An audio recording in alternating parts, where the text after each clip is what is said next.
मुळामध्ये आमच्या कणकवलीसाठी हे नवीन नाही। सन्मान्य राणे साहेबांच्या कारकिर्दीमध्ये असंख्य वेळी सगळेजण एकवटलेले आहेत आणि तेव्हा तेव्हा आमच्या कणकवलीकरांनी राणे साहेबांच्या बाजूने नेहमी राहिलेले आहे।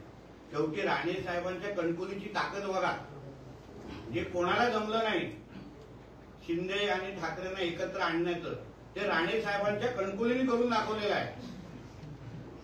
आणि दुसरी बाब अशी आहे, कोणी कोणावर इलेक्शन लढावं ह्याच्याबद्दल मला काही आक्षेप नाही। प्रत्येकाला स्वातंत्र्य आहे, प्रत्येकाने मनसोक्त तिथे येऊन प्रचार, शेवटी लोकशाही आहे, आमची जनता सुज्ञ आहे। लोकांनी शहर विकास आघाडी करावी, एकत्र यावं, बिलकुल मला याच्याबद्दल हरकत नाही। प्रत्येकाला त्याचं स्वातंत्र्य आहे, मी त्या सगळ्या गोष्टीचं स्वागत करतो। शेवटी जनतेसमोर आम्ही सगळे मिळून आमच्या विकासाचा अजेंडा घेऊन जाणार आहे। मी तुम्हाला आज या निमित्ताने स्पष्ट करतो, कुठेही माझ्या माध्यमातून किंवा आमच्या भारतीय जनता पक्षाच्या माध्यमातून कोणच वैयक्तिक टीका करणार नाही, राजकीय टीका पण आम्ही करणार नाही।